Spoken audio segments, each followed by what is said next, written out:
Hi everyone, good morning! For today's video ay magluluto po ako ngayon ng pansit gisado a la pobre. A la pobre. Bakit a la pobre? Kasi wala akong ibang sangkap po dito.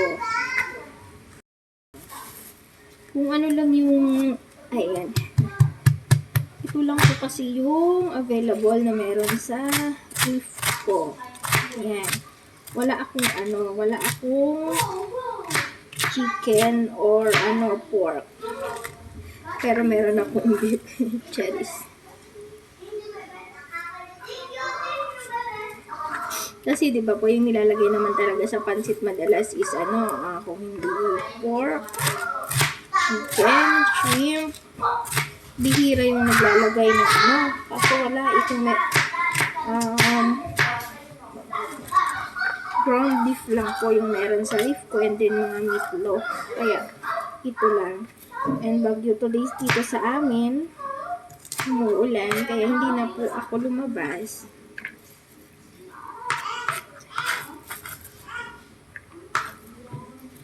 So, ito lang yung mga ingredients ko dito.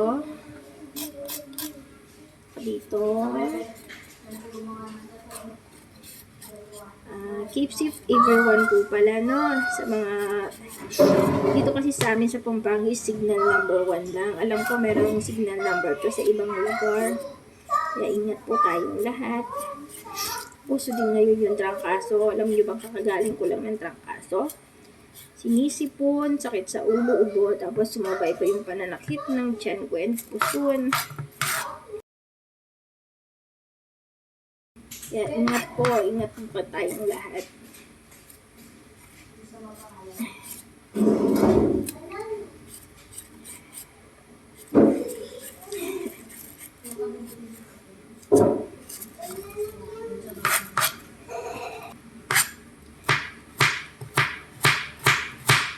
Sabagay, nung mga bata kami, dahil mahirap yung life, hindi nakalugin sa mga ko sa pansit buwan is sardinas. Yun lang, sardinas.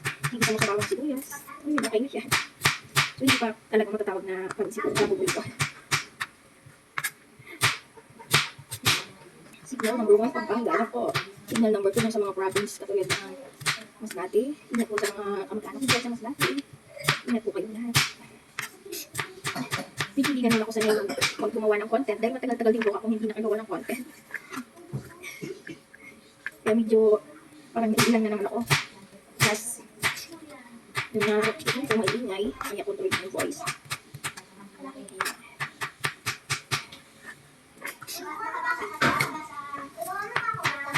Mahilig kami dito kasi mga bata sa pansit gisado. Kaya hindi ako nagpapawala ng stock ng pansit dito sa offer. Di ba wala akong mga ibang ingredients katulad ng chicken, ng pork, or basta ganun. Basta mayroon akong pansit dito. Okay na kasi kahit pansit lang yung basta may bawang sibuyas. May cabbage or carrots. Okay na yung igigita ko na yun. Kaya sardinas lang ilalagay. Kanito, giniling. Kasi meron akong mga takaka na giniling. Hindi talaga nakaubusan ng sa tindahan. Yun lang, sapat na. Kasi makapagluto ko ng pansit gisado. Umuulan din ba ngayon dyan sa inyo? Kasi sa amin ngayon, malakas yung ulan. Tapos dito gagawa ako ng buko lumpia. Yung mga nakaraan, first time kong gumawa ng ng buko lumpia. Pumasok sa taste ng mga anak ko. Yun, napapagawa ulit. So, lagi kasi ako meron buko dahil iniinom ko yun sa baos para hindi masayang. Naman ko ng paraan. Buti na lang magustuhan nila. So later gagawa ulit ako kung partner dito sa aking pansit gisado a la pobre. Charis.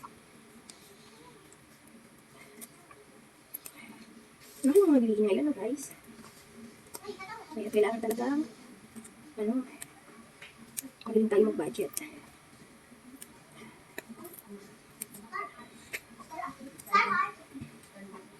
Alam yung ingredients ko dito ng gulay.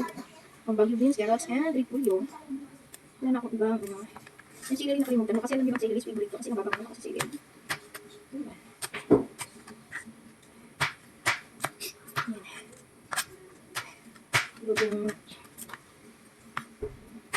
Hindi ko alam kung paano ko aanuhin ito kasi mayroon akong ang gusto ko kasi talaga sa pansit gisado is yung tuyo. Pero nag-request yung ilan sa anak ko na gusto nila yung pansit na medyo may sabaw ng kapatante. Pero ako talaga gusto ko pag pansit gisado is yung dry.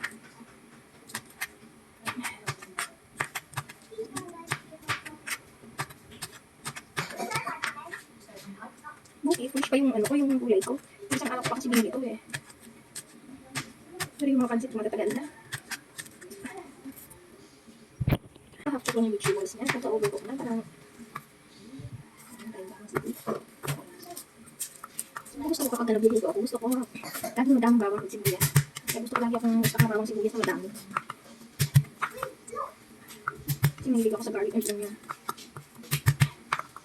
At saka, dinadamihan ko na din kasi marami din naghanap dito. Maraming bumibili na bawang sibuyas. Ibibili ako na din.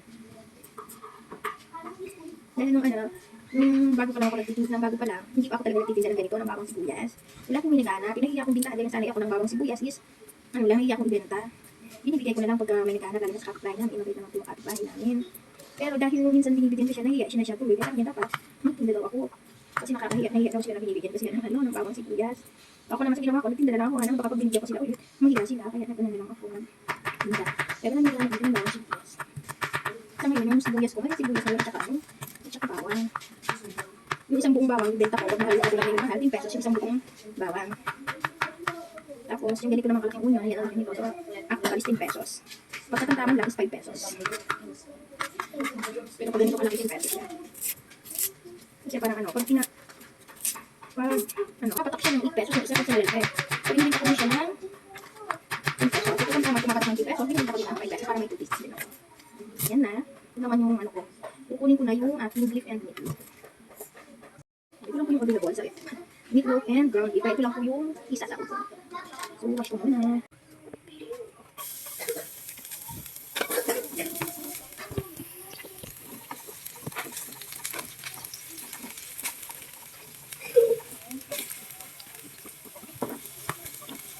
Oy, may bibili!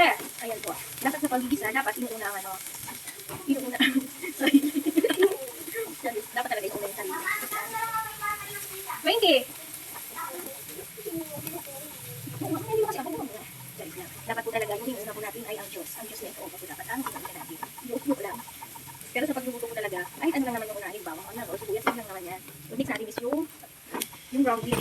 Hindi ko na nilagay po yung ilapit mo. Hindi nilagay yung meatloaf kasi ayaw ng mga anak ko. Daw po ba yung lasa? Okay na daw yung beef.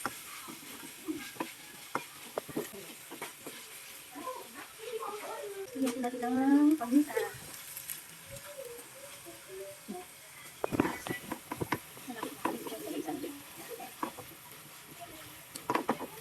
Nahilaan ko muna siya. Mag-ibok.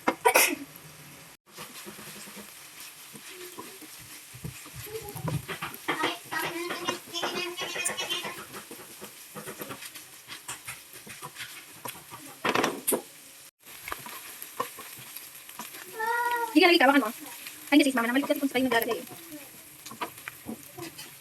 Yan, lalagyan ako yung beef natin. Lalagay ko na yung gulay. Gulay na akong pahaba ng white. Saray ko na nila. Then, mekos-mekos lang.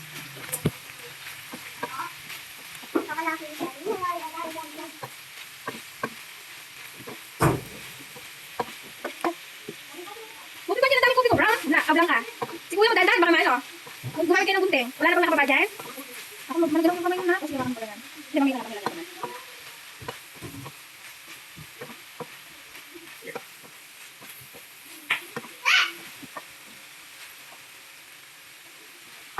Kumakan ko.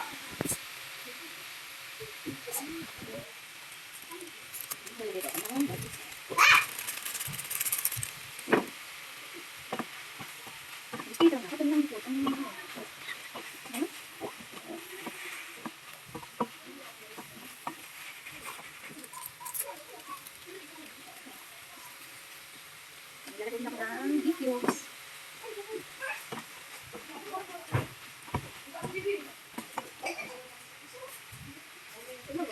Water. Sakto lang. Mag-add na din ako ng soy sauce.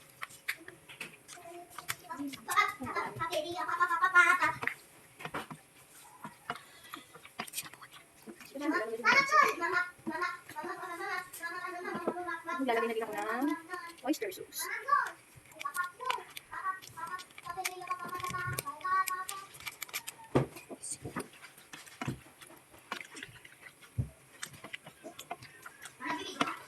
Sino nagpa-music?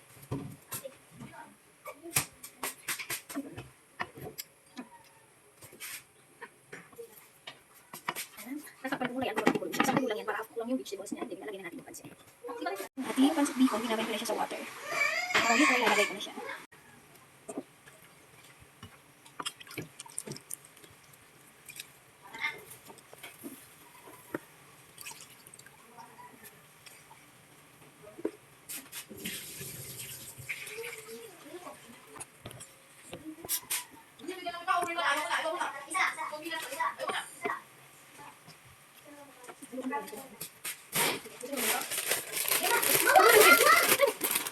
Ay, parang medyo nakadami ka ng water. Pansit kalbon. Pansit.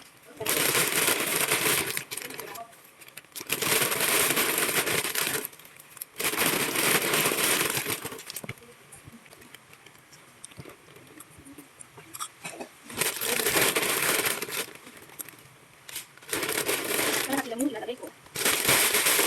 Ito yung pansit kalbon na yan. Hinalo ko. Wala ako makikita. Yan here.